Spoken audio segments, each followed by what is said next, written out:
again, we're out in Quartzsite, Arizona still. This is Atli, and she's from Canada.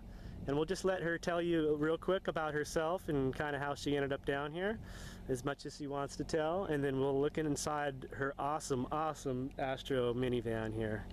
So Atli, you're from Canada? Yeah, I'm from Vancouver. Vancouver, awesome. And you came down here specifically for the RTR, or?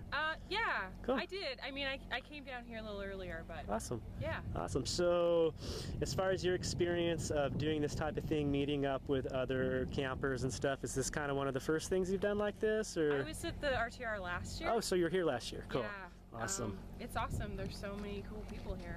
So you didn't have this van last year, or you did? I did. You did, okay. I actually moved into my van on December the 27th last year, and then basically drove right here. That's awesome. My van's name is Donovan. Donovan, nice. Yeah, I named him after Donovan, the singer. Awesome. From the 60s. And it's all wood inside. So you can see, guys, this is probably one of the cleanest, nicest finished minivans. And you were saying you had somebody build this for you? Yeah, my friend who's cool. a finishing carpenter built it for me. As you can see, this is professional. This is not like my van, guys. Yeah, he did. I mean, he just did an amazing job.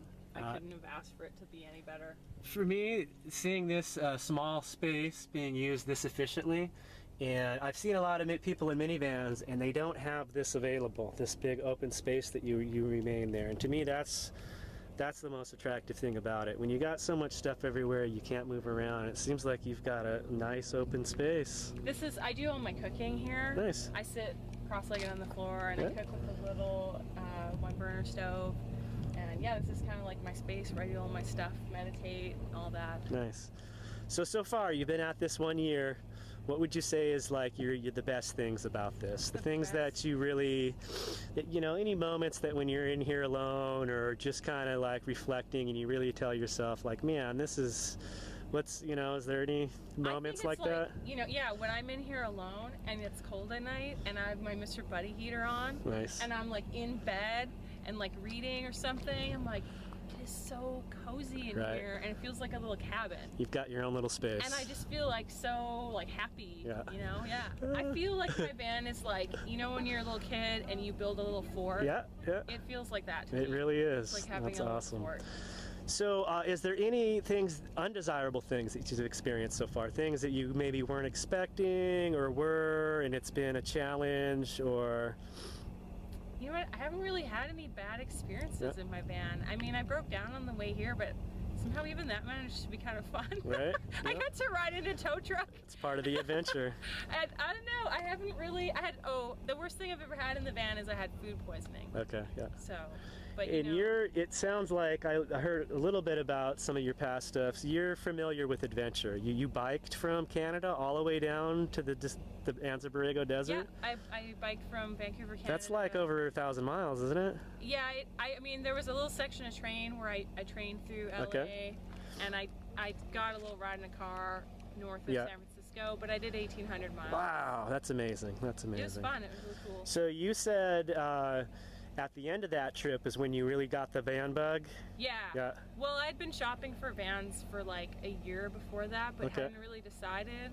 And when I was on the road on my bike, all of a sudden I was like, yeah, it's going to be an Astro. Nice.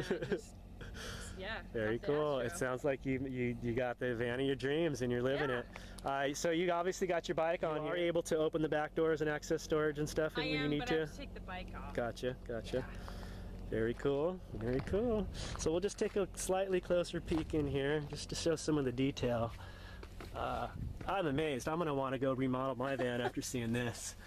You can see, like she said, it is just like a cozy little cabin in here. The light helps. She's got, you know, some color in here and some artwork that she's done and a little, this is great, home sweet van. I made that when I was in the desert here last year.